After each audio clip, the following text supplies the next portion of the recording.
right, turn corner to the left. What is this truck doing? Wow. Holy smokes. Holy Jesus. Jesus. That guy should be fired. Whoever's driving that truck there, that he should be fired. What's up, guys? Coming back at you here with another Let's Play video. This time I thought I would take a step back from the normal games and go with a simulation game. Now, as the title reads, I actually am a pilot, and for the longest time have avoided XPLANE for whatever reason. I've always been a Microsoft Flight Simulator type of person.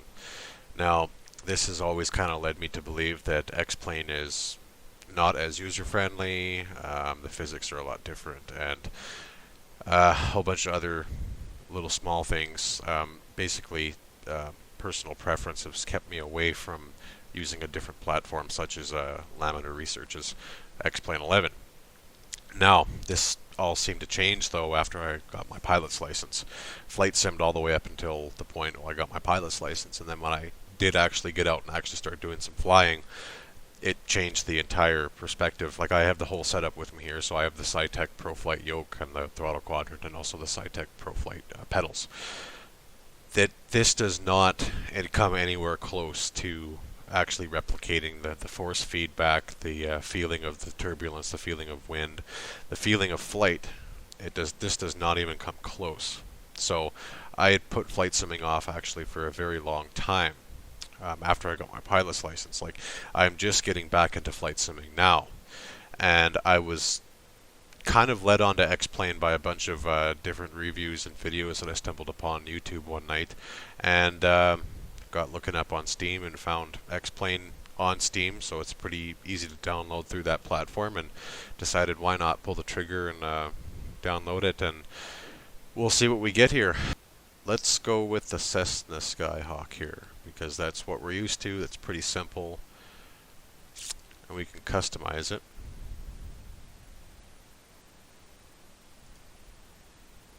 The G1000. Oh, they have the G1000 too. Change the payload. Wow, this is very, very simple. So let's go realistic here. Let's do 230 pounds. That brings our total weight up. Total internal fuel weight 175 pounds. We have 87.5 pounds, so around half tanks. Sure. Oh, that's cool. And it tells you, and so normal cruise time, it'll tell you 3 hours and 38 minutes, almost 3 hours and 39 minutes. That's pretty cool. So, weather is clear. We'll say weather is clear. Time is 18:53. Sure. I want to go to my home airport here, just because I can. Fort Nelson, yeah.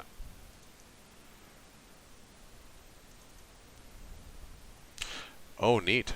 Okay. Wow. So they give us a diagram of the field here. Oh, that's cool. They even have the runways numbered properly. 0422. Wow. 0826. I don't know what these portions are here. That's kind of strange. These must be taxiways or aprons. I'm not really sure. Ramp start 5. Ramp start 1. Okay, so ramp starts 1, 2, 3, 4, and 5. Well, let's do ramp start 5. So let's start the flight. See what happens. I'm quite interested to see what the physics are like compared to Microsoft Flight Simulator. And I'm really interested to see how stable the simulator is compared to Flight Simulator. Because I've been a FSX, Flight Simulator X guy for a very long time, ever since it came out.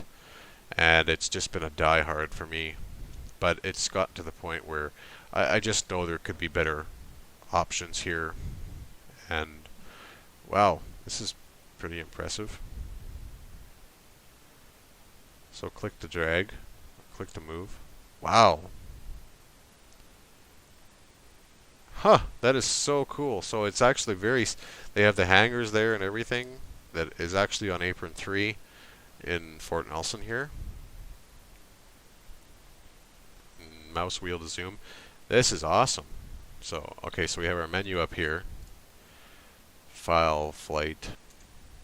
Yeah. And that's about right. That's about where I sit when I'm sitting in this thing. Like, okay, so now is this like flight sim? Can I get rid of the? Yep, cool.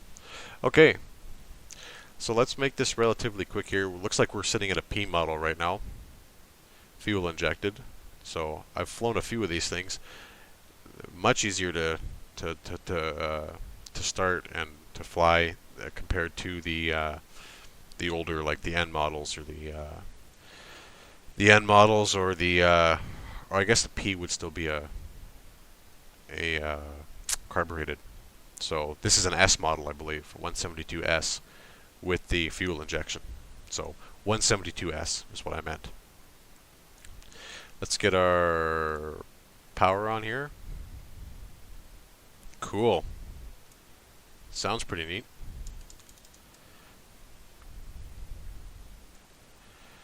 Okay, we'll get our beacon on. Avionics will stay off until we get the aircraft running. Flaps are up, fuel's out. Fuel cutoffs push in. Looks like fuel selectors on both. Parking brakes on. And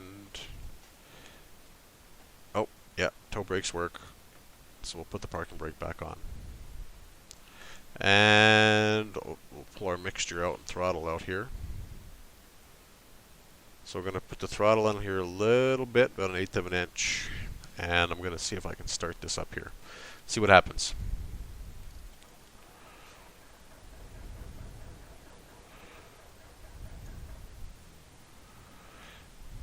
The directional gyro is not aligned with magnetic north. Oh, that's awesome. So it tells you. That's so cool. Okay, see, it's little details like this that I really like because that is awesome.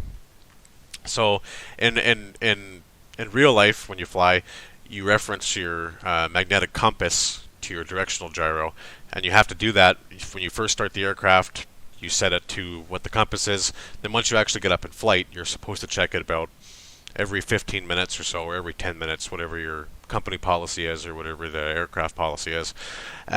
Because you have gyroscopic precession, the gyro will move. Just basically do the vibrations in the motor, turning left or right, accelerating, decelerating. You'll get errors in the gyro that will develop over time, and that will actually can cause you some pretty significant discrepancies in what the gyro is indicating compared to what is actually being displayed on the magnetic compass. So we're going to go ahead here, and oh yeah, we're way out. So it looks like we're 2-0. So we'll go. That is so cool. Just little things like this I'm really impressed with all of a sudden. Like, Flight Simulator did not have this as a stock simulator. And the might I add, the graphics, like yeah, I see you. We are pretty close to 1 there. Understood. We won't show that again. Okay. Like the lighting effects, like look at that hangar over there. Like you can see the halos coming off the light, the starbursting. And you got trees and wow, that is awesome. You got a Dornier 328 sitting over there. So cool. Okay, so let's do a little short run up here since we're sitting on the ramp. We'll check beside us and behind us. Looks good. So I'm going to go up to parking brakes on. I'm going to go up to 1800.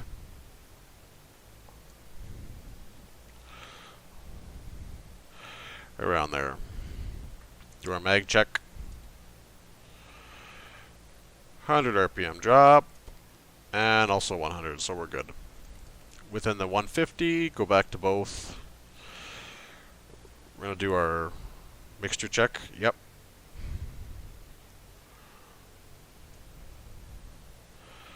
Back up.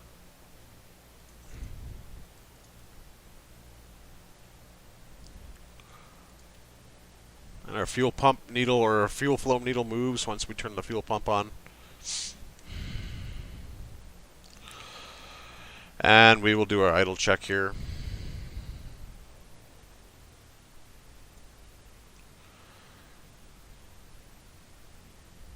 So idle sounds nice. We'll go back up to 800 or so. So, in the interest of time, I'm just going to turn the strobes on here. We're not going to bother trying to figure out the air traffic control in this little episode here. Let's just get out to 2.6 here and we'll take off here. So we're already on the move. Make sure our yoke is back here. And 0826 is a 3,500 foot runway. So we will be using 0 flaps.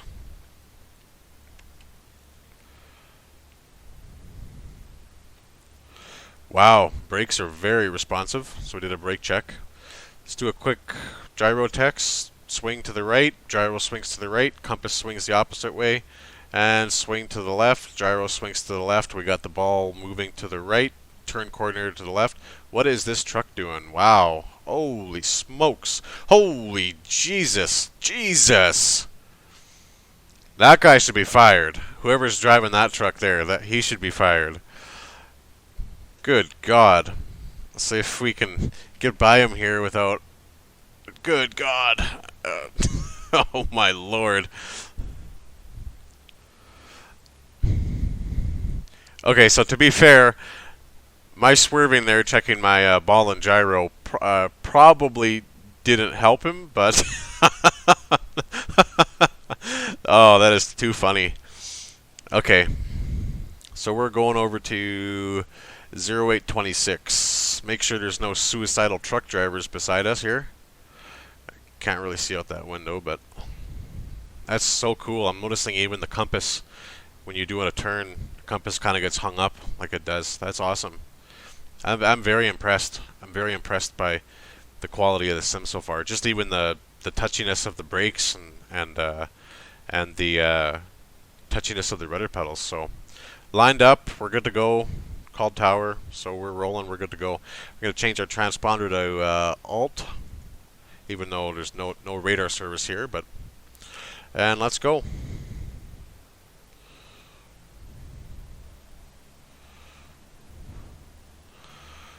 Wow. Pressure's in the green, temperature's in the green, airspeed's alive, and 55 knots. And we're airborne. Wow, they even got the P factor right. The P factor for the torque. So I have to have that left rudder end. That is so cool. So we're off. Field elevation is 1250, so we'll say 1300 feet. So we're looking for 2300 for circuit altitude. Standard circuit to the left. And this thing climbs like a rocket compared to the 172s and the Cherokees I've flown.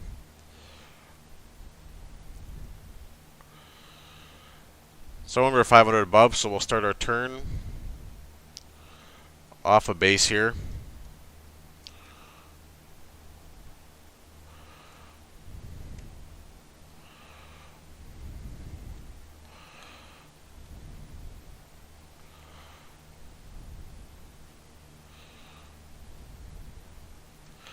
And then we just got a call on our downwind. Wow. I am pretty impressed.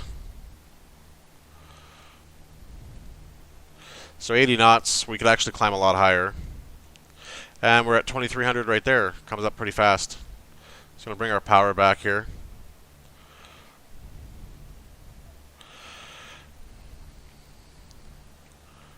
And we'll start our downwind. So we'd say Fort Nelson Radio, 2 Sierra Papa's turning downwind for runway 26, touch and go. Then I'd come back and tell you that if there's any traffic, that kind of thing. Flying in advisory airspace is very easy. Very easy. Especially in a place like here where there's nothing ever happening. So we're a little bit high. Oh. So...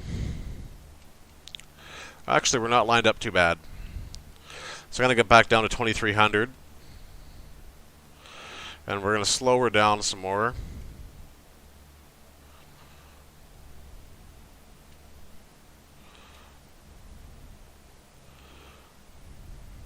I always want to go carb heat on under 2000 with the carbureted motor, but this thing's fuel injected, so that's one little weird thing to get used to. So we're actually lined up fairly good. Could be a bit tighter for the circuit. For 2300, we'll go back up to 23. Man, it's really touchy.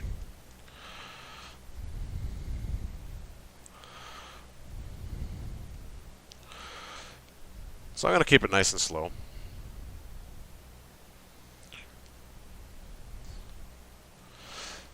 And the lighting effects, like, look, this is beautiful. Like, this is absolutely beautiful.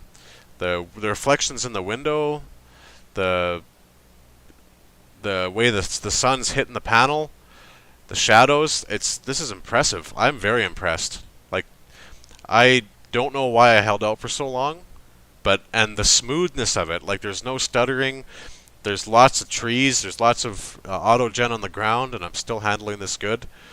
This is impressive. They're very impressive. Getting a little bit slow here, but I am going to add in a notch of flaps since we're on. Whoa, holy smokes.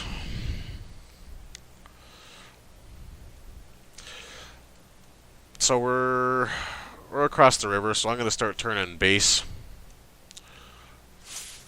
We're still a little low. I'm going to put some power in here.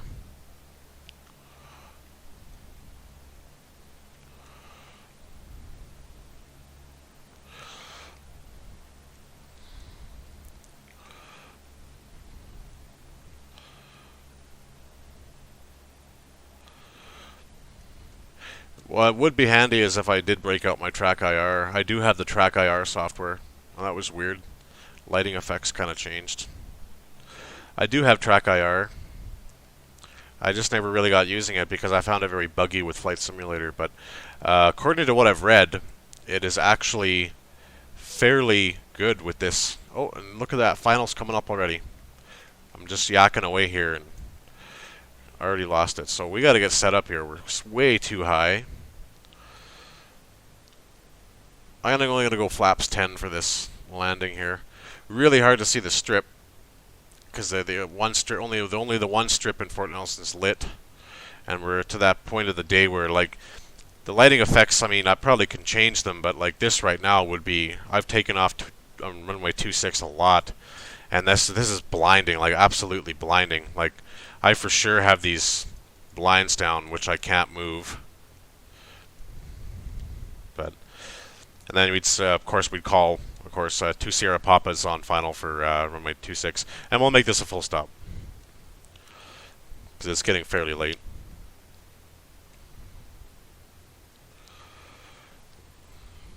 $60 knots, 65 for flaps 10, looking pretty good.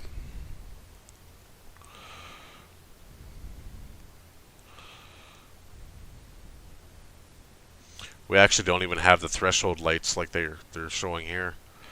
0826 is not lit at all anymore.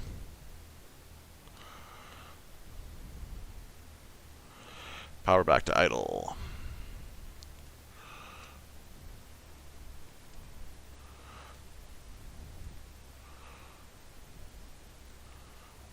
Oh, look at that squeaker.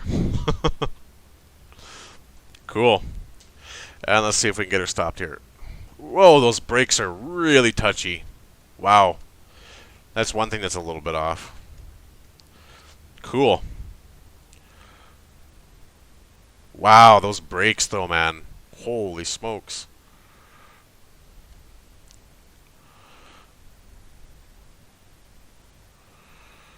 Okay. Wow. That is impressive. That is so impressive.